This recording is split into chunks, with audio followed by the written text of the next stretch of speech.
स्थान पर ध्वजा की महिमा है, किसी स्थान पर ठाकुर जी के श्री मंदिर की महिमा है, किसी स्थान पर दान की महिमा है, किसी स्थान पर स्नान की महिमा है।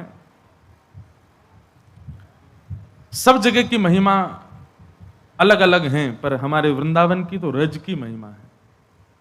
रज की महिमा पूरे विश्व में केवल वृंदावन की है।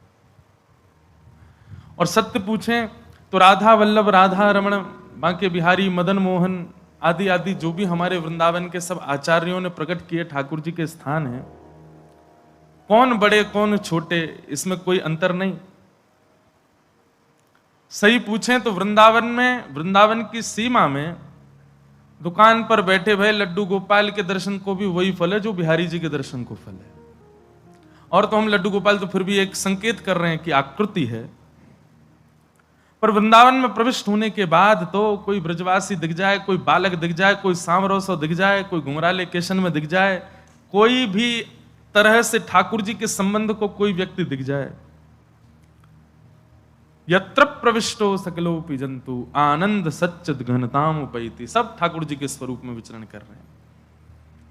वृंदावन में रज की महिमा है, वृंदावन धाम की महिमा है।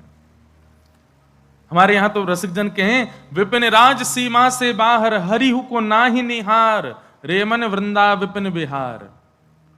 बिहारी जी यदि वृंदावन की सीमा से बाहर चलते फिरते प्रकट हो जाएं और कहें यहां मेरा दर्शन कर लो, तो वृंदावन वासियों को चाहिए ठाकुर जी से कहें कि आप पहले वृंदावन आओ, तब मिलेंगे।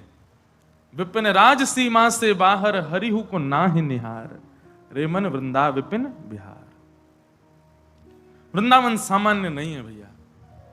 हम जिनका पद गा रहे थे युगल किशोर जी, संभवतः ललित किशोर जी,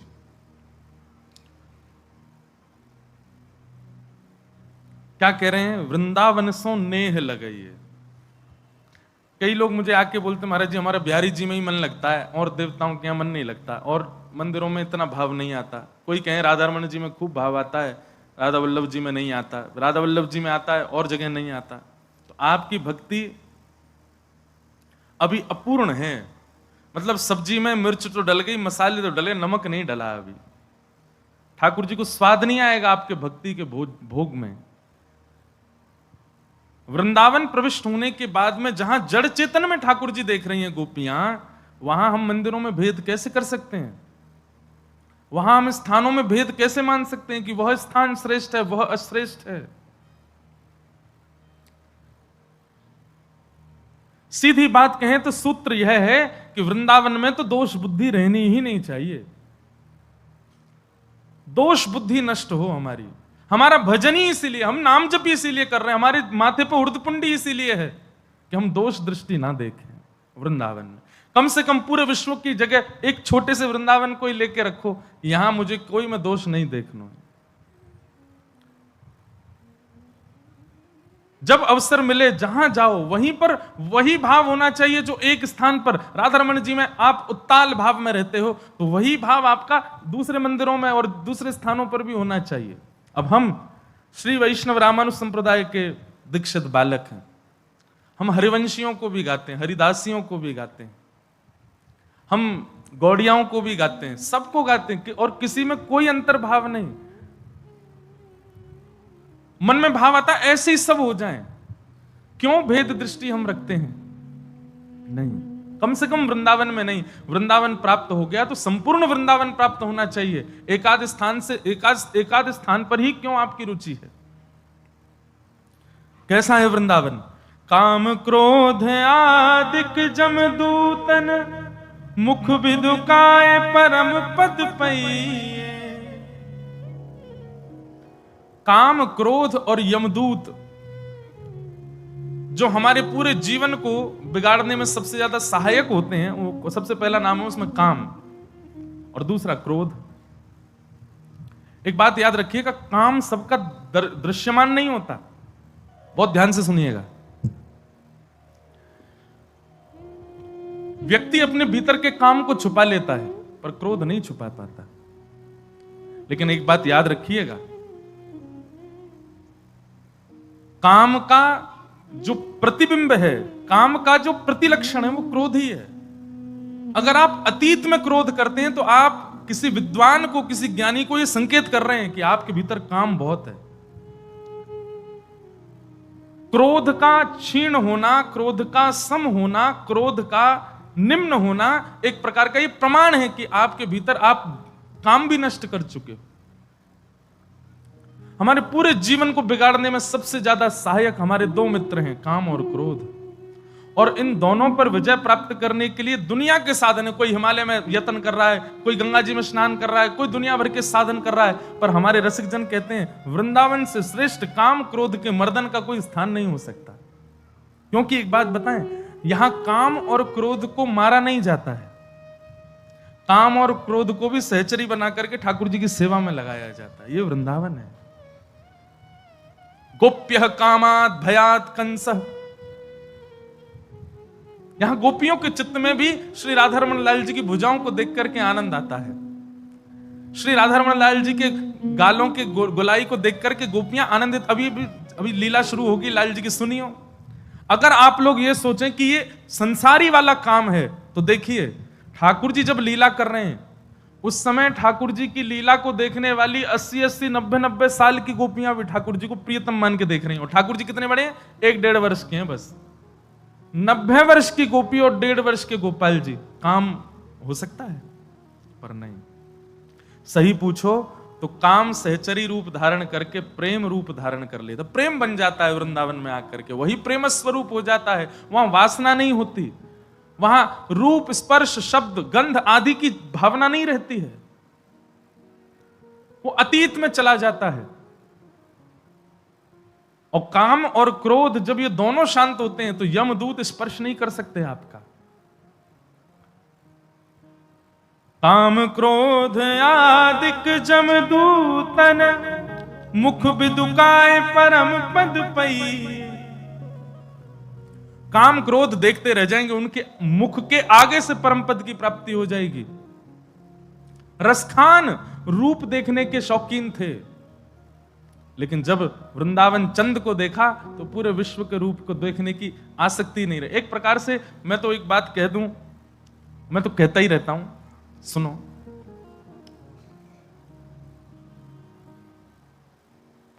वृंदावन को भजवे वाले, वृंदावन को नित्य ध्यान करवे वाली इनकी स्थिति कैसी कि वृंदावन सम कोई नगर नहीं। दुनिया के सुंदर स्थानों पे घूमे आए, विदेश डोले आए महाराज, सारे भोग विलास कर लिए, लेकिन वृंदावन उर में बस गया। बस अब वृंदावन में ही सुख लगता है, उसके आगे कोई नहीं भाता। सुंदरता की बात हो तो बिहारी जी, राधा रमन, राधा वल्लभ, मदन मोहन, दामोदर के आगे कोई नहीं भाता। रसना के स्वाद की चर्चा हो तो महाप्रसाद के आगे कुछ नहीं भाता। श्रवण की बात हो तो ठाकुर जी के सुंदर लीलाओं की पद पदावलियों के आगे कुछ नहीं भाता।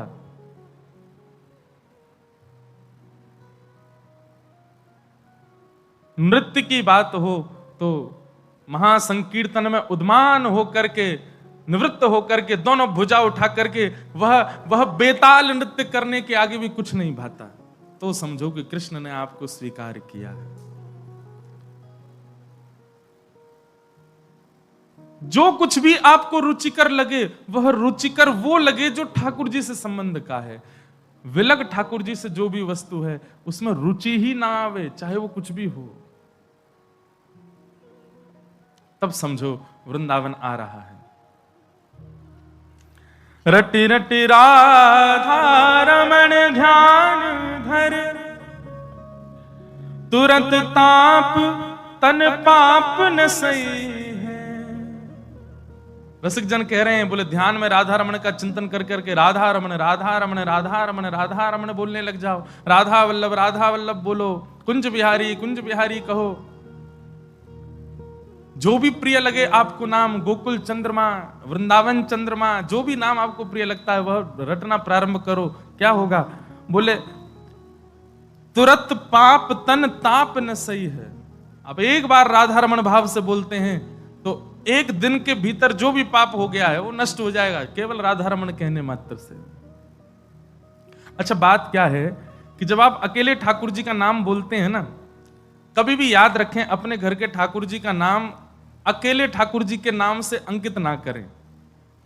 हमारे वृंदावन के ठाकुरों जी से ये प्रमाण लीजिए, जैसे कोई लोग अपने गोपाल जी का नाम गोपाल जी या फिर गोविंद जी या फिर कुछ भी ऐसा भाव रखें, या तो आगे श्री अंकित करो, श्री गोपाल जी, श्री गोविंद जी, श्री माने राधा, और नहीं तो स्पष्ट राधा नाम अंकित करके उनका नाम, हमारे वृंदावन में जितने ठाकुर सबके नाम के आगे राधा मिलेगा, राधा गोपीनाथ, राधा दामोदर, राधा रमन।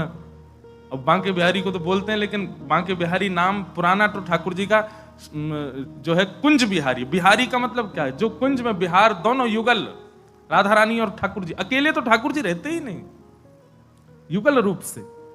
कई लोगों के घर में केवल गोपाल जी की सेवा है, वो कहें हम किशोरी जी ले आए, काहे को? नाम से किशोरी जी को विराजमान करो, नाम से ही ठाकुर जी के संग किशोरी जी रहे। श्री गोविंद, श्री गोपाल, श्री गोपीनाथ, श्री मदन मोहन,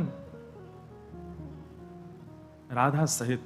और जब आप किशोरी जी सहित उनका नाम उच्चरित करते हैं तो ठाकुर जी इतने आनंद में फूल जाते हैं, इतने सुख में भर जाते हैं।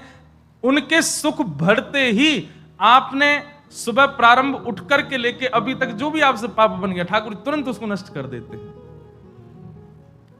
इतने सुख में ठाकुर जी आ जाते हैं। रटि रटि राधा रमण ध्यान धर, तुरत पाप तन ताप न सही है। ललित किशोरी कुंज गलन लुढ़, बिगर जन्म अनेक बचैये। वृंदावन की किसी भी कुंज गली, वृंदावन में कभी लेटने में, दंडवत करने में संकोच मत करो। कीच है रही है तो महाराज जबरदस्ती लौट जाओ, जा वृंदावन की रज में, जा वृंदावन की कीच में, जा वृंदावन की सघन भाव में।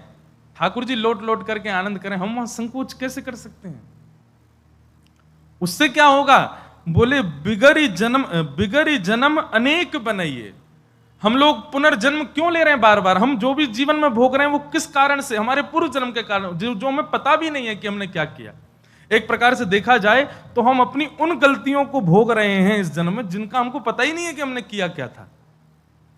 पूर्व में की हुई गलतियां, पूर्व में किए हुए प्रारब्ध भोग रहे हैं सब, हमको पता ही नहीं हमने क्या किया। अब किसी के जीवन में इतना विशाल विषाद आ जाता है, इतना भयानक समय आ जाता है, वो सोच में पड़ जाता है मैंने अपना पूरा जीवन देखा, ऐसा तो मैंने कुछ किया ही नहीं है जिसके कारण मैं ऐसा भोग रहा हूं। जैसे कि भीष्म पितामह भगवान से कहते हैं कि मुझे अपने 100 जन्मों की याद है, मैंने इतना बड़ा पाप तो नहीं किया कि आप मुझे बाणों की सैया पे लिटाओ। भगवान कहते हैं 100 ही जन्म होते हैं क्या भीष्म पितामह? 101वां भी तो हो सकता है। और ठाकुर जी ने 101वां जन्म दिखा दिया पितामह को। उस जन्म में छोटे छोटे कीड़ों को पकड़ करके कील लगा रहे थे एक राजकुमार के रूप में। तो भीष्म पितामह के नेत्र सजल हुए और जोर से हंसे, बोले बताइए हम भी वह भोग रहे हैं जिसके बारे में हमको पता ही नहीं है। हमने ऐसा क्या कर दिया है कि जिसको हम अब भोग रहे हैं? इसके निवारण का क्या तरीका? हमको ये तो नहीं पता कि हमारी गलती पूर्व जन्म में क्या थी, भोगना हमको पड़ेगा ही। तो उसके लिए यही है, दुनिया भर के साधन बताएं पर हम तो ब्रजवासी यही बताएंगे। ललित किशोरी कुंज गलिन लुढ़, वृंदावन में लुढ़क लिए, परिक्रमा में लुढ़क लिए, वहां तो सभी लुढ़के, आप भी लुढ़क लिए, कोई बड़ी बात नहीं। वहां जाकर के दंडवत करो, वहां जाकर के लुढ़क जाओ जहां कोई ना लुढ़के। ऐसी छोटी छोटी गली जहां पर केवल दुकान ही दुकान है, ब्रजवासी वहां पर बस डोल रहे हैं, कोई ऐसा पवित्र स्थान आपके मन में नहीं है। वैसे तो वृंदावन पूरा ही पवित्र है, लुढ़क जाओ वहां जाकर के। वहां से कहा होगा, बोले बिगर जन्म अनेक बनइए, वृंदावन सोने लगइए, वृंदावन सोने लगइए, वृंदावन सोने लगइए, वृंदावन सोने लगइए। बोलो वृंदावन बिहारी लाल। हमारो बस चले ना तो हम वृंदावन रसामृति कर दें। वृंदावन वृंदावन वृंदावन की महिमा भैया ठाकुर जी से ज्यादा महिमा किशोरी जी की, किशोरी जी और ठाकुर जी और सबन से अधिक महिमा गिरिराज जी की, और इन सबन से अधिक महिमा है हमारे वृंदावन की। ये युगल श्यामा श्याम को ही थल स्वरूप है वृंदावन, कोई अलग नहीं है, अद्भुत है वृंदावन। ठाकुर जी को जन्म भयो है, मधुर बाल लीलाएं ठाकुर जी की प्रारंभ हो रही हैं। नेक्स्ट से ठाकुर जी हैं मैया यशोदा की गोद में पौड़े हैं, सब ब्रजवासी नाच रहे हैं, गा रहे हैं, उत्सव मना रहे हैं। और तभी पूतना नाम की राक्षसी आई, और कथा तो हमने बहुत बार विस्तार से कही, लेकिन एक बात संकेत रूप से समझो। ठाकुर जी की भक्ति जीवन में आवेगी तो सबसे पहले क्या होगा? अविद्या का नाश। पूतना कौन है? अविद्या। अविद्या का मतलब क्या होता है? अज्ञान। अज्ञान ही अविद्या है। अब आप लोगों में से कई लोगों के मन में यह बात आ सकती है कि महाराज जी, सबरी झूठे बेर खिला रही हैं, उसको आप क्या कहोगे? कई लोगों के मन में भाव आ सकता है कि भोंदू, हम कथा सुनाते हैं भोंदू की, वो ठाकुर जी के हाथ पे रोटी छीन के भाग रहा है, उसके भाव को आप क्या कहोगे? ये अविद्या है? नहीं। अविद्या किसे कहते हैं? ज्ञान तो है, पर ज्ञान का जो मूल सद और असद है उसकी जानकारी ना होना। बहुत ध्यानपूर्वक सुनिएगा, और सन्मुख बैठने वाले लोग जब उठ जाएं तो हमारी कथा ही भूल जाए। बहुत ध्यानपूर्वक सुनो। अब आपको यह तो पता है कि ऑपरेशन होता कैसे, पेट कैसे काटा जाता है, कौन सी जो अंदर के भीतर की सामग्री कौन सी कहां कहां क्या है, ये सब तो पता है, पर आपको प्रैक्टिकल नहीं आता। इसी को कहते हैं अज्ञान। ये तो पता है कि आलू की सब्जी में टमाटर पड़े हैं, नींबू पड़ा है, नमक पड़ा है, सब्जी मिर्च पड़ी है, लेकिन बनाने को दे दिया जाए तो बना नहीं सकते। यही अविद्या है। मतलब ज्ञान तो पूरा है, क्या भाई ये करना पाप है, लेकिन फिर भी कर रहे हैं। समझ में आ रही है बात? समझ में आ रही है? यह पता है कि दूसरे के हृदय को पीड़ा देना पाप है, लेकिन फिर भी दे रहे हैं। ऐसा खाना पाप है, लेकिन फिर भी खा रहे हैं। ऐसे स्थानों पर जाना अच्छा नहीं है, लेकिन फिर भी जा रहे हैं। भैया नेक बैठ जाओ, सब लोग बिल्कुल सावधानी से। इसी को क्या कहते हैं? अविद्या। ज्ञान तो है, पर भीतरी ज्ञान है, बौद्धिक ज्ञान है, मन में ज्ञान है, क्रिया में ज्ञान नहीं है, उसको कहते हैं अविद्या। और ठाकुर जी की भक्ति सबसे पहली क्रिया यही करेगी कि वह जीवन में आएगी तो आपकी अविद्या का नाश। अविद्या ही पूतना है। पूतना का रूप कैसा? बाहर से सुंदर है, सबको आकृष्ट करने वाली है, सबको देख करके लग रहा है सुंदर हो तो ऐसे हो, चाल हो तो ऐसी हो, मुस्कान हो तो ऐसी हो, रूप हो तो ऐसा हो, वस्त्र हो तो ऐसे हो, सुगंधी हो तो ऐसी हो। ये सब बाह्य रूप से सबको आकृष्ट कर रही है, पर भीतर से ना तो उसका रूप अच्छा है, ना उसके नेत्र अच्छे, ना उसका स्वभाव अच्छा है, ना उसकी चाल अच्छी, ना उसकी गति अच्छी, कुछ भी अच्छा नहीं है, बस बाह्य प्रकाश है। इसी को अविद्या कहते हैं कि आप केवल बाहर दिखावे का ज्ञान रखते हैं, भीतर करने में आपके पास ज्ञान नहीं है। इसी को अविद्या कहते हैं। और ठाकुर जी को प्राप्त करने में बाधा भी अविद्या है, और ठाकुर जी आएंगे तो सबसे पहले मारेंगे भी अविद्या को। तो अविद्या का नाश करो। एक ब्रजवासी ने मुझसे प्रश्न किया, बोले महाराज जी हमारा तो जन्म ब्रज में है गयो,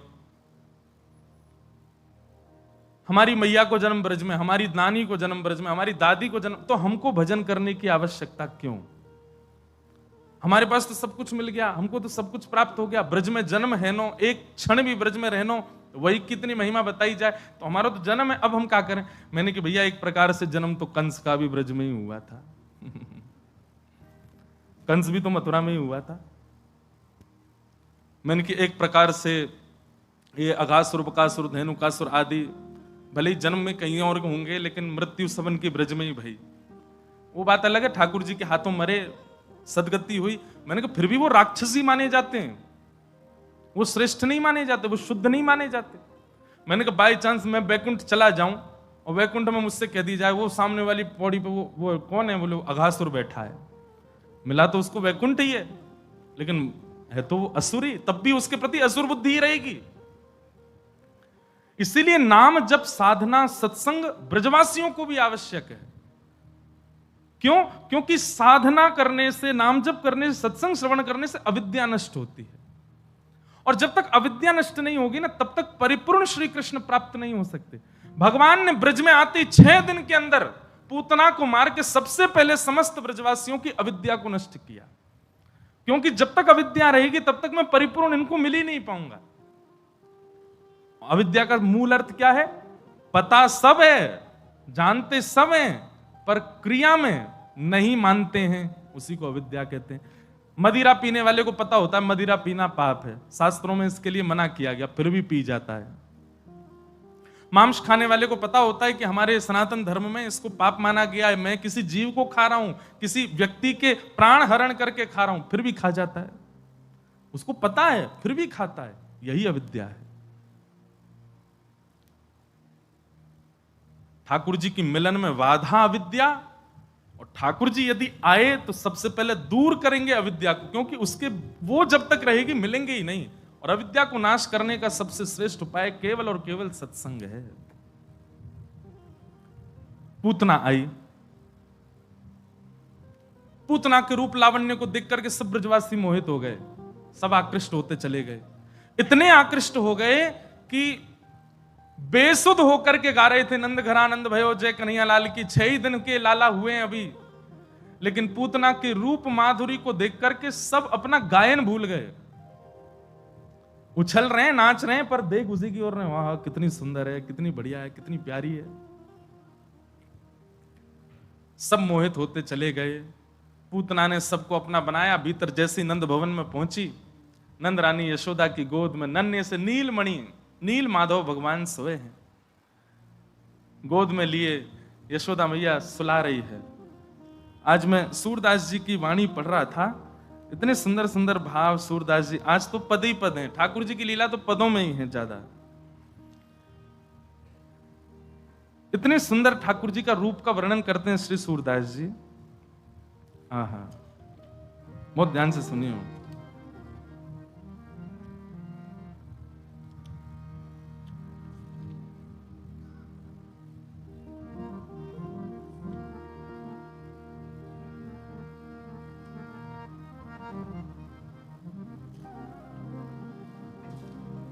ठाकुर जी के नख को वर्णन, रोम को वर्णन, हाथन को वर्णन, ऐसे ऐसे भाव वर्णित किए हैं।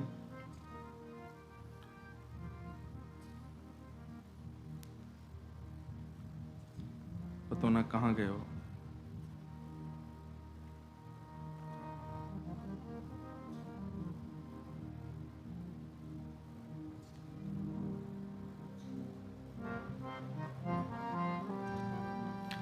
चलो मिलेगो तो सुनाऊंगा। बहुत सुंदर वर्णन हो ठाकुर जी के स्वरूप को। नन्हे से ठाकुर जी पौड़े यशोदा मैया की गोद में, और तभी वहां पूतना आई। पूतना के सौंदर्य को देख करके यशोदा मैया भी आनंदित है गई। कहो सखी कहां ते आई हो, इतना सुंदर स्वरूप तुम्हारो। बोले आपके लाला को आशीष देवे आई हूं। आहा, छोटी छोटी गुड़िया अंगुरिया छबीली छोटी, नख ज्योति मोती मानो कमल दलन पे। छोटी छोटी गुड़िया अंगुरिया छबीली छोटी, नख ज्योति मोती मानो कमल दलन पे। कैसे हैं लाल जी? बोले 6 दिन के ठाकुर जी को सूरदास जी वर्णन कर रहे हैं। बोले जैसे मानो छोटी सी गुड़िया एक कपड़ा में लपेट करके मैया ने अपनी गोद में ले रखी है। कैसे हैं? अंगुरिया छबीली छोटी, छोटी छोटी उंगली है लाल जी की, और नख ज्योति मोती मानो कमल दलन पे। जैसे कमल, कमल सबने स्पर्श किया देखो ही होगा, कमल के ऊपर पानी डाल दो तो पानी क्या होता है कि बिंदु का रूप धारण कर लेता है और चमकने लग जाता है। तो बोले ऐसे लग रहे हैं लाल जी छोटे छोटे कमल जैसे हाथ, और उन पे मानो जैसे बूंद पड़ी हो, ऐसे ठाकुर जी के नाखून दिख रहे हैं। कितने सुंदर स्वरूप को वर्णन कर रहे हैं। आहा, छोटी छोटी गुड़िया अंगुरिया छवेली छोटी, नख ज्योति मोती मानो कमल दलिन पे, पियरी पिछोरी छीनी, पियरी पिछोरी झीनी, और उपमाना भीनी, बालक दमिनी मानो ओढ़े बारो बरीधर। और मैया ने कहा पहना रखो है, तो सूरदास आदि इनके पद पढ़े तो एक बात समझ में आवे, जब तक ठाकुर जी अच्छे से चलनो नहीं सीखे तब तक ठाकुर जी कहा पहने, एक झंगूरी पहने। झंगूरी, झंगूरी मतलब जैसे बिहारी जी एक लहंगा सो पहने, अभी लहंगा कहां पहनो जाए, कमर पे, लेकिन झंगूरी कहां पहनी जाए, गरे पे। बोले ठाकुर जी गरे पे पहन ले और ऐसी घेरावे चारों ओर, नीचे कछु ना पहने, गरे ते लेके घुटने तक एक झंगूरी सी पहन के रहे, वही में हाथ बात चलाते रहे अपने। और वो भी कैसी है, पियरी पिछोरी झीनी, झीनी मतलब ट्रांसपेरेंट। लाल जी के अंदर की श्याम वर्णता वह पीरी पीरी झंगुरिया में तो दिखाई दे रही है। आहा, छोटो सो पेट, छोटो सो वक्ष, छोटे छोटे हाथ व झंगुरी में तो दिखाई दे में। यशोदा मैया ऐसे वस्त्र ना धरावे ग्रीष्म काल में, जासो लालन के रूप, लालन को स्वरूप नहीं दिखे। मैया ऐसे ऐसे वस्त्र पहनावे कि मेरे लाला को एक एक अंग को दिखाई देवे।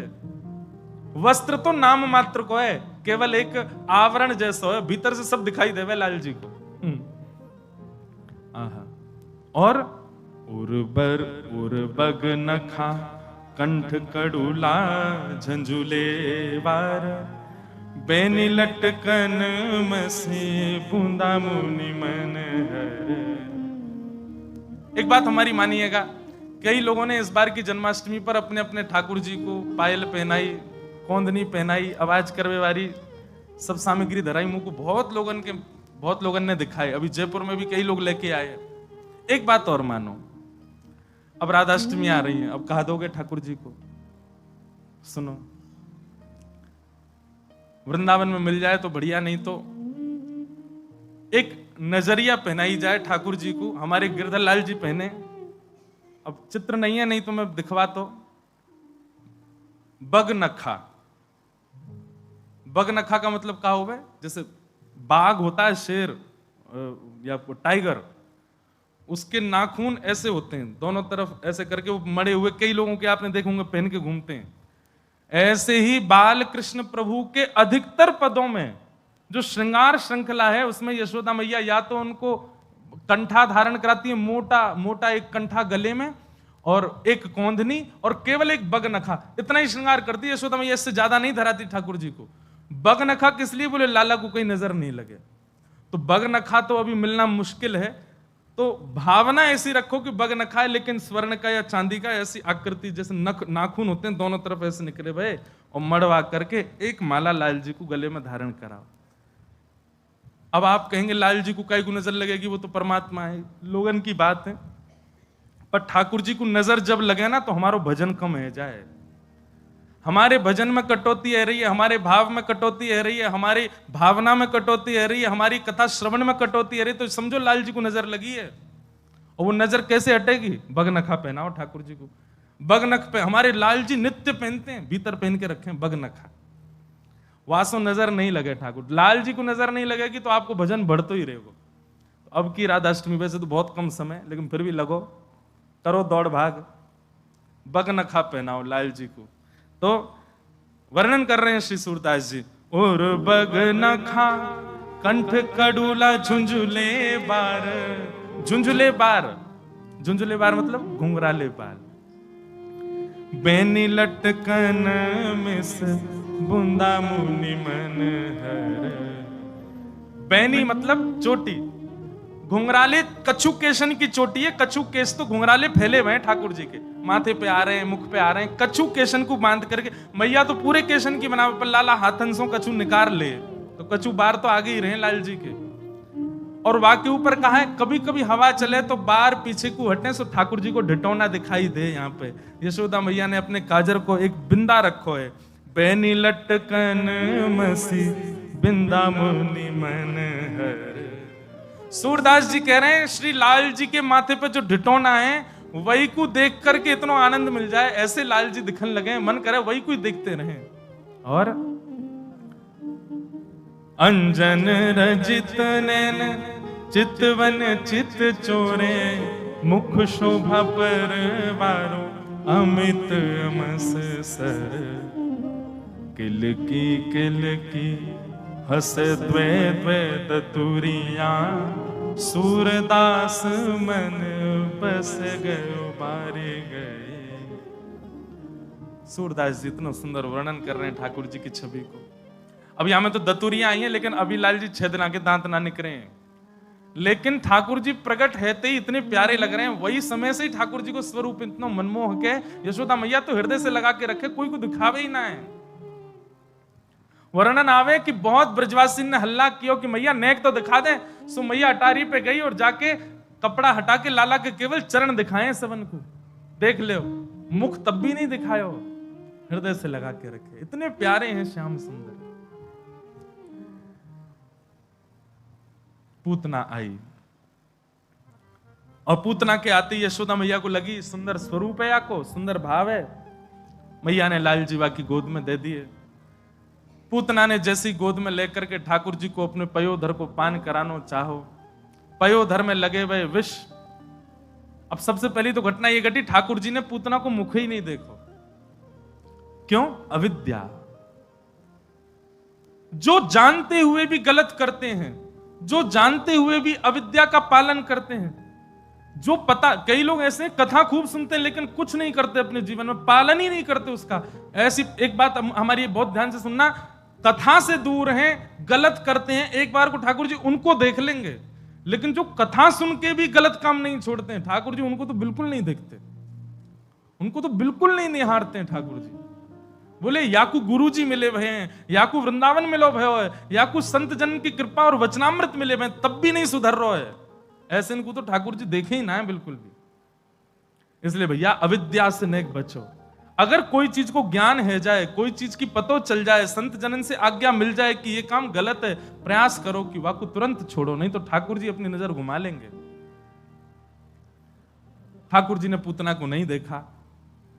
पूतना ने अपना पयोधर जैसी भगवान के मुख में दिया। पहले तो भगवान ने विष पिया, उसके दुग्ध को पिया, और सब पीते भय जैसे ही प्राण पीने प्रारंभ किए, प्राण पीने लगे, सोई महाराज अपने रूप में आने लगी, नेत्र विशाल हैन लगे, स्वरूप बिगड़न लगो। जैसे ही भयाभय रूप धारण किया पूतना ने, अरे बालक छोड़, सामुंच मुंचाल मित प्रभाषणी, अरे बालक छोड़, अरे बालक छोड़, चिल्लाने लगी। ठाकुर जी के तब नेत्र खुले जब अपने रूप में आ गए। जैसे ही अपने रूप में आई, ठाकुर जी ने नेत्र खोल करके देखी, मौसी जी हम पे तो पकड़ वही आवे, छोड़ना ना आवे। 6 दिन के ठाकुर जी बोल पड़े, और 6 दिन के ठाकुर जी के वचन सुनकर के पूतना तो व्याकुल है गई। अंत में जैसे ही ठाकुर जी ने प्राण पिए, पूतना के प्राण निकल गए, धड़ाम से गिर पड़ी और महाराज पूतना का वध हो गया। भगवान ने पूतना के प्राण नहीं पिए हैं। पूतना असंख्य बालकों को मार करके आई थी, उन सबके प्राणों का हरण करके आई थी। जितने बालकों को पूतना मार के आई है, ठाकुर जी ने उनके प्राण पिए। सुबोधनी जी में श्रीमद् वल्लभाचार्य जी वर्णन करते हैं कि ठाकुर जी ने मन में विचार किया कि भैया ये जन्माष्टमी की पावन तिथि, पूरा विश्व या तिथि को इतने आनंद से मनावेगो, और या पूतना ने इतने बालक मार दिए ब्रजमंडल में। याकू लोग पावन तिथि ना मान करके यूं कहेंगे भैया ये तो कलंक तिथि है, इतने सारे बालक मरे ब्रजमंडल में, एक राक्षसी ने मार दिए। ठाकुर जी ने मन में विचार किया ये तिथि पावन बनी रहे, सब लोगों को कल्याण है तो रहेगो।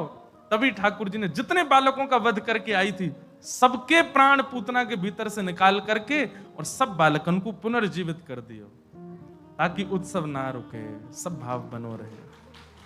बोलो पूतना मर्दन भगवान की। भगवान ने पूतना का वध किया।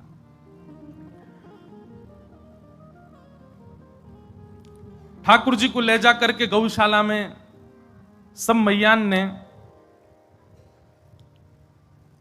सुंदर झाड़ो लगायो, गौमूत्र से स्नान करायो, गौरज भगवान के श्री अंग में लगाई। और इस प्रकार ठाकुर जी ने पूतना का वध किया। अब ठाकुर जी धीरे धीरे 3 महीना के है गए और पूरे ब्रजमंडल में महाराज भगवान को करवट उत्सव मना गए। पहली बार ठाकुर जी ने करवट ली है और वह करवट को कैसे सुंदर उत्सव ब्रजमंडल में मन रहे हो है। करवट लई प्रथम नंद नंदन, करवट लई प्रथम। ये पद सुनकर के मन में भावना बनाना, चिंतन करना, कैसे लग रहे हैं बताओ। दुनिया में दुनिया भर के उत्सव मने, पर हमारो वृंदावन अनोखो है। ठाकुर जी के करवट को उत्सव मनाया जा रहा है। जैसे ही लाल जी ने करवट ली, पूरे वृंदावन में ढिंडोरा भजन लगो। महाराज जय हो, बधाई हो, बधाई हो। काय बात की बधाई? बोले आज नंद के लाला ने करवट ली है। सब ब्रजवासी को इतना सुख लग रहा हो। अब लाला धीरे धीरे बड़ो होएगो, बड़ो एक अभी करवट ले रहो, फिर बैठनो सीखेगो, चलनो, फिर निकल के बाहर आवेगो और बाहर आके हम सबन के संग में आनंद करेगो। सबन को प्रतीक्षा है रही है। या हमारे प्रथम ठाकुर जी की ये हिलवे डुलवे की लीला सो पूरे ब्रजमंडल में उत्सव छा गया है। ठाकुर जी ने आज प्रथम बार करवट ली है। ताको महरी महोत्सव मनावत, भवन लिपायो चंदन। बोली सकल घोष की नारी, तिनको कियो बंदन। मंगल गीत गावत हरखत, हसत कछु मुख मंदन। यह विष भई घड़ी द्वैचारिक, तब कुंवर उठ जागे। भूल गई समभ्रम में सुत को, कछु एक रोमन लागे। मैया ने सुबह उठते ही जैसी देखी लाला करवट में, महाराज बाहर हल्ला मचा दियो, सब नाचन लगे, गान लगे, करवट उत्सव मनन लगो। वह स्वर को सुनकर के ठाकुर जी की नींद खुल गई। जोर जोर से रोमन लगे लाल जी। लाल जी को रोवन सुन करके यशोदा मैया तो भूल गई, मैं तो लाला उठानो ही भूल गई। मैया दौड़ करके गई, नेक्से से कुंवर कन्हई को अपने गोद में लियो और लेकर के महाराज दुग्ध पान कराने लगी। ठाकुर जी को शांत कराए हो। सब ब्रजमंडल में नाच रहे हैं, गा रहे हैं, उत्सव मना रहे हैं। सब गोपी नेक नेक ठाकुर जी के समीप आई। कोई हाथ पकड़े, कोई चरण पकड़े, कोई गाल पकड़े, कोई केशन में हाथ घुमावे। अभी अभी उठे लाल जी और चिढ़ गए, जोर जोर से रोने लगे। सब छेड़ रहे हैं लाल जी को। मैया ने की हटो, सबरी दूर हटो, काय को छेड़ो लाला। और मैया अपने वक्ष से लगा करके ठाकुर जी को पीछे नंद भवन के पीछे खूब सारे दूध घी दही आदि के मटका धरे भय बैलगाड़ी में, और वही एक बैलगाड़ी के नीचे बढ़िया कपड़ा की झूला बना करके लाल जी सुवाई दिए। नेक देर झुलाती भई यशोदा मैया वहां से भीतर प्रस्थान कर गई। तभी सक्टासुर नाम का दैत्य आया, और जैसे ही सक्टासुर दैत्य आया, ठाकुर जी ने मन में विचार करी, मैया तुम वो छोड़ के अकेले वहां चली गई है। सोई नेक्से से 3 महीना के लाल जी ने अपनो एक चरण उठायो और लंबो करके जैसे ही मारी, महाराज सकट तो आकाश में घूम घूम के नीचे गिर गए और सक्टासुर को वध है गए। दौड़ी दौड़ी यशोदा मैया सब ब्रजवासी भागे, कहा भयो, कहा भयो। देखी तो सब मटका फूटे पड़े, सकट उल्टो पड़ो है, और वहां से गिरे भय दूध घी दही के बीच में ठाकुर जी लेटे भय। यशोदा मैया ने ठाकुर जी को गोद में भर लियो। इतनी बड़ी बैलगाड़ी कैसे गिर गई? एक बालक दौड़ा दौड़ा आया, मैया मैं बताऊं कैसे गिरी? बोले हाँ बता। वो तेरो लाला है ना इन 100 जाने आज करवट ली है? बोले हाँ। मैया जाने अपनो गदमदरा सो पाम इतनो लंबो कियो, इतनो लंबो कियो, और मैया इतनो लंबो कियो और पीछे करके जोर ते मारी। सोई सकट ऐसे 4 बार ऊपर घूमो, नीचे गिर गयो। मैया मैंने देखी अपनी आंखन से। मैया बोली इतकुआ। हाँ मैया। मैया ने एक दियोवा के गाल पे, झूठ बोले। 3 महीना को लाला पहली बार याने करवट ली, और जाने इतनी बड़ी बैलगाड़ी। मैया तेरी सौगंध खा के कह रहा हूं मैंने अपनी आंखन से देखी। जाने अपने मोटे मोटे पांव ऐसे लंबे किए, मैया न्यो मार दी वहां में बैलगाड़ी में। मैया बोली पढ़ते आ, एक और दियो। भान यहां तेरी मैया की उम्र क्यों मजाक करे मुते। ठाकुर जी मंद मंद मुस्का रहे। मैया स्वीकार नहीं कर रही है कि मेरो लाला पर ब्रह्म है, मेरो लाला ईश्वर है, मेरो लाला परमात्मा है। मैया स्वीकार नहीं कर रही है। यशोदा मैया हृदय से लगा करके भीतर भागी। सब ब्रजवासी इकट्ठे हो गए। बोले मैया तुम लाला को नेको छोड़ के, तुम पहले छोड़ के गई, पूतना आ गई, अब छोड़ के गई तो ये देखो कैसो एक घटना घट गई। तुम लाला से दूर मत जाए करो। सीधी बात कहें तो भैया ठाकुर जी जाके पास आ जा में ना, ठाकुर जी की इच्छा रहे कि वो सदैव वाके संगी रहो। मैं एक बात अपनी कथा में कहो करूं कि लाल जी को सबसे प्रिय क्या है? अपने वैष्णव भक्त को सामिप्य, वो संगी लगो रे।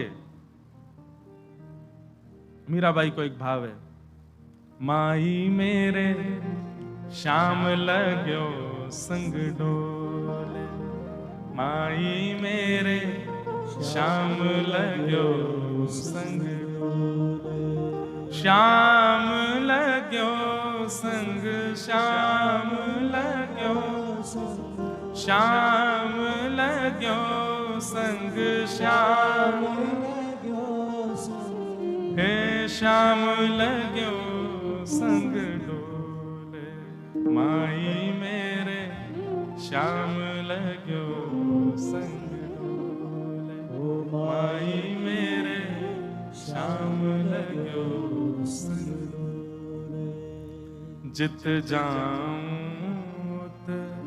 थाड़ो ही पावे, जित जाऊं थाड़ो ही पावे, जित जाऊं थाड़ो ही पावे, जित जाऊं थाड़ो ही पावे, बिना बुलाए बोले, बिना बुलाए बोले। गोपी कह रही है मैया मैं जहां जाऊं पहले तो ही वहां पहुंच जाए, पहले जाके ठाड़ो है जाए, और बिना बुलाए बोले मतलब अगर सामने दिख गए हो और हमने यहाँ से मुंह फेर के हम चलवे लगे, बात ना करें तो जबरदस्ती बात करें, भाभी जी कितकू जा रही हो, ऐसा लगे आज नहा के ना आई देखो। बिना बुलाए बोले श्याम लगो संग डोले, माई मेरे श्याम लगो संग डोले। कहा करूं लोभी मोरे नैना, कहा करूं लोभी मैया बोली तू भाग जाए कर माते। वैसे तो पद आगे आवेगा ठाकुर जी की चोरी लीलान में, पर अब आ रहा भाव ठाकुर जी को मन होवे कि मेरो अर्चक मुंह को सदैव अपने संग ही रखे, मेरे पास ही रहे। अब मेरे संग रखे, मेरे पास रहे को मतलब ये नहीं है कि आप ठाकुर जी को टिकिया खावे जाओ तो महू संग लेके बैठो, या को मतलब ये नहीं है।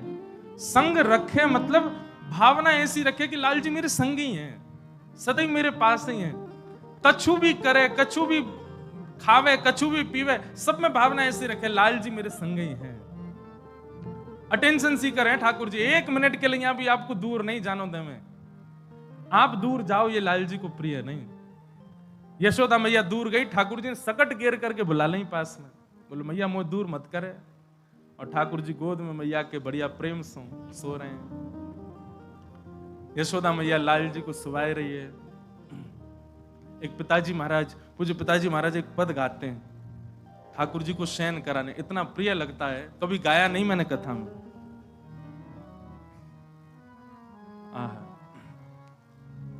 छगन मगन मेरे लाल को आजा निदिया, छगन मगन मेरे लाल को आजा निदिया, छगन मगन मेरे लाल को आजा निदिया,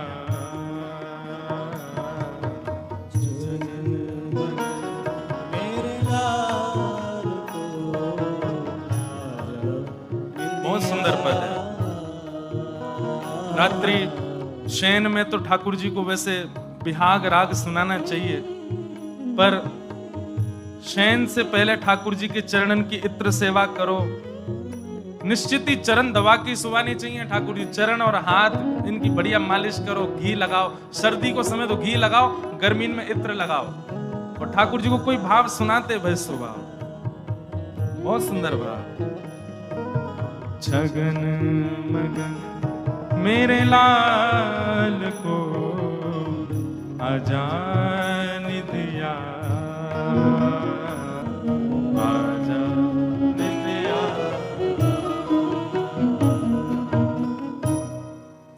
ऐसे मैया पूरे दिन लाला की सेवा में लगी रही, रात में अपने समीप सुवाए हुए। धीरे धीरे ठाकुर जी मैया के ऐसे लाड़ चाव में नेक नेक बड़े होते जा रहे हैं। अब ठाकुर जी 1 बरस के है गए और आज एकादशी है। नंद बाबा सवेरे से ही अपने ठाकुर जी की सेवा अर्चना पूजा में लगे हैं। चतुर्भुज नारायण की सेवा करें, सेवा से निवृत्त है करके आज अपने नारायण भगवान से प्रार्थना कर रहे हैं कि हमारे लाला दोनों 1 वर्ष के है गए। ठाकुर जी को अब नामकरण संस्कार हो और कोई श्रेष्ठ महापुरुष आकर के ठाकुर जी को नामकरण संस्कार करे।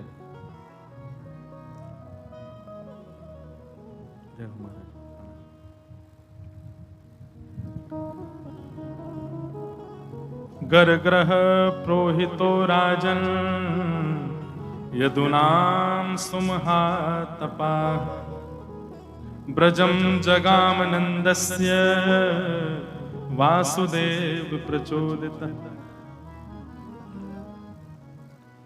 नंद बाबा मन में विचार कर रहे हैं कि अब लाला की सुंदर नामकरण संस्कार हो। नंद बाबा के कुल पुरोहित हैं सांडिल्य मुनि, और सांडिल्य मुनि इस बात को जानते हैं कि नंद बाबा के जो दोनों लाला हैं ये नंद बाबा के नहीं हैं, ये तो वसुदेव जी के पुत्र हैं।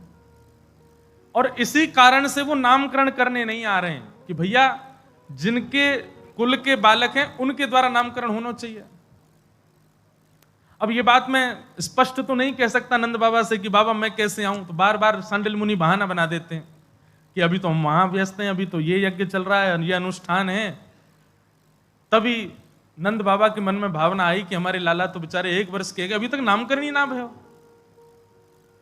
तब सांडिल्य मुनि ने विचार किया कि क्यों ना गर्गाचार्य जी को, क्योंकि गर्गाचार्य जी जो है ये देवकी वसुदेव के कुल पुरोहित हैं, अगर ये वृंदावन जाएंगे तो विद्वान पुरुष वृंदावन आए ये जान करके नंद बाबा इन्हीं से नामकरण करा लेंगे। नामकरण भी हो जाएगा और जो हम चाह रहे हैं कि कुल पुरोहित के द्वारा हो वो भी हो जाएगा। गर्गाचार्य जी का आगमन हुआ। गर्गाचार्य जी जैसे आए, गर्गाचार्य जी तो आए थे अपने किसी कार्य से, पर नंद बाबा गए और चरणन में जाके प्रणाम करी, बोले बाबा बड़ी कृपा, हे आचार्य प्रवर, आप हमारे वृंदावन में पधारे, हमारे ब्रज में पधारे, आप कृपा करके घर पधारो। गर्गाचार्य जी घर आए, सबन ने प्रणाम करी। तब नंद बाबा ने जिज्ञासा प्रकट करते भाई कही कि आप यदि अनुग्रह करें तो हमारे घर में 2 छोटे छोटे बालक हैं, 1 बरस की उनकी आयु है, वे चली है, आप उनको नामकरण कर दो।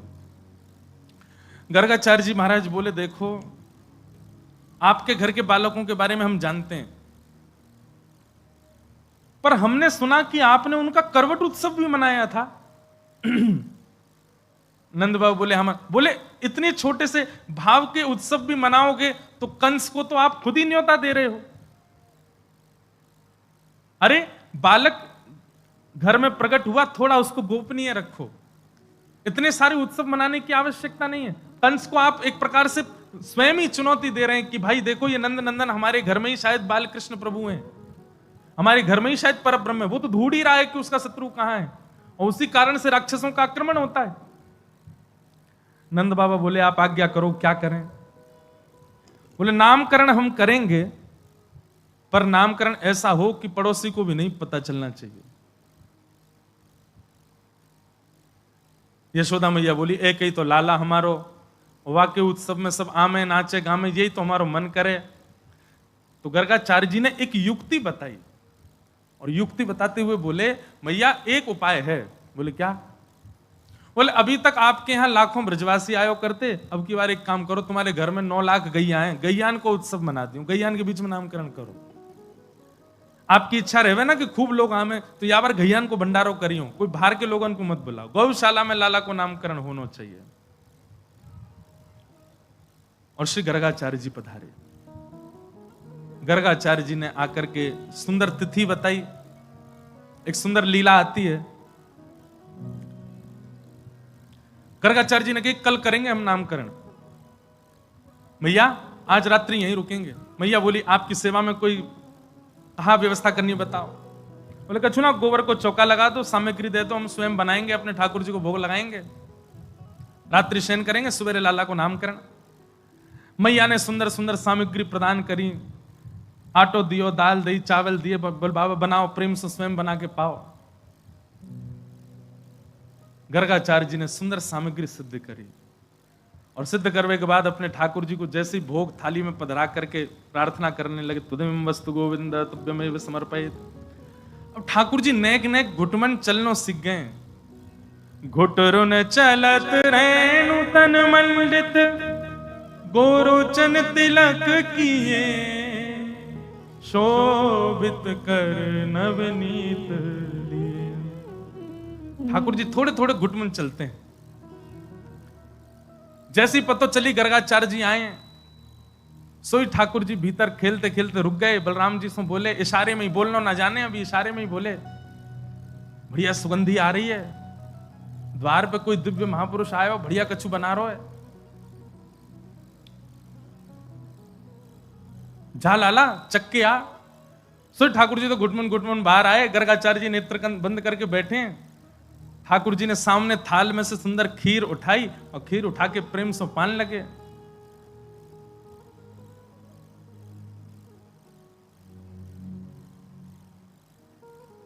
मैं वही कहूं, मैंने बंसी कहां बज रही है भाई, मुझे सुनाई दे रही है क्या? बालक बैठो बजा रहे हो। मैंने कि वाह बढ़िया, आज की कथा सुन के ठाकुर जी तो ना बजा रहे, कहीं पीछे थे। बोलो वृंदावन बिहारी ला। वाह, काश ठाकुर जी बजा रहे होते, कितना आनंद आता। ध्यान पूर्वक सुनो। ठाकुर जी तो ले करके महाराज पान लगे प्रेम से। गर्गाचार्य जी के नेत्र खुले। अब एक बात सुनिए, भोग लगाते समय पर्दा आवश्यक क्यों है? ठाकुर जी संकोच करते हैं, और ठाकुर जी संकोच नहीं करते। ऐसा भाव हमारे पुष्टि मार्ग में तो ऐसा बताते हैं कि जब जैसे ही आप पर्दा करते हो भोग रखने के बाद, ठाकुर जी अकेले नहीं जीमते, सब सखान को बुलावे, आ जाओ रे भैया, आज हमारे सेवक ने देखो बढ़िया कड़ी बनाई है, और महाराज जी देखो बैगन को भरता बनाया, आलू की सब्जी बनाई, रोटी बनाई, आ जाओ सब रे। अब जिन उन घरों की बात नहीं जहां पे केवल चना चनोरी का भोग लगता है, वहां तो ठाकुर जी खाते ही नहीं होंगे, कहा करें। सामग्री खूब बनाया करो ठाकुर जी के भोग की, क्योंकि मधुमंगल श्रीदामा नहीं तो ठाकुर जी को खूब चढ़ाते हैं। ले तू कैसे घर में बैठो, कछुना बना में जे तो रूखी सूखी रोटी खवा दे लाला, तो चल हमारे संग, तू को कहीं और ले चले। ठाकुर जी के लिए बढ़िया सामग्री बनाओ कि महाराज ठाकुर जी भी सखान को दिखा, देख आज कहा बनाए हो या नहीं, बस पिज्जा बर्गर पास्ता मत बनाई हूं। कभी कभी मन में विचार करूं, कई लोग अपने घर में पिज्जा बना दे। अरे और अद्भुतता तो देखो, एकादशी वालों पिज्जा भी मिला वृंदावन में। कभी कभी मन में भाव आवे, ठाकुर जी कैसे पाते होंगे वह, खींचते चले जाते होंगे, दिन कहा बलाया आ गई है यार। मधुमंगल श्रीदामा कैंची लेके आते होंगे, लाला रुक जा हम काटें। ऐसी भोग सामग्री। देखो एक बात, आज कलयुग के मॉडर्न होते जा रहे हैं सब लोग, तो थोड़ी थोड़ी सब चीज में मॉडर्नेशन आता जा रहा है, पर आप मंदिरों की विधा देखो, कई मंदिरों में टमाटर नहीं बनता, कई मंदिरों में बैगन नहीं बनता, कई मंदिरों में कई सामग्रियों का हल्दी का प्रयोग नहीं होता, कई मंदिरों में। सब जगह हमने एक बार एक पुजारी जी से पूछा कि भोग में क्या प्रधानता होनी चाहिए, तो उन्होंने 2-3 बातें कही। पहली बात, जिसका स्वरूप देख करके थोड़ी मन में भावना विचित्र होती हो, ऐसे भोग ठाकुर जी को नहीं पधराने चाहिए। जैसे कई जगह बैगन का भोग लगता है, कई जगह नहीं लगता, क्योंकि भरता जो है वो उसका कैसा होता है, उठाओ तो अजीब सा होता है ना, वो भरता बना दो तो उसका स्वरूप सुंदर नहीं, कई जगह भोग नहीं लगता, पर कई जगह लगता है, कई जगह खूब प्रेम से पाते हैं। कई जगह ऐसा विधान है कि जो भूमिगत सब्जी होंगी, जो भूमि के भीतर होती हैं, उन्हीं का ही भोग लगेगा ठाकुर जी को। अनेक अनेक विधा हैं। जहां आचार्यों ने इतना ध्यान रखा, प्राचीन परंपराओं का इतना भाव रखा, हमको थोड़ा भाव तो रखना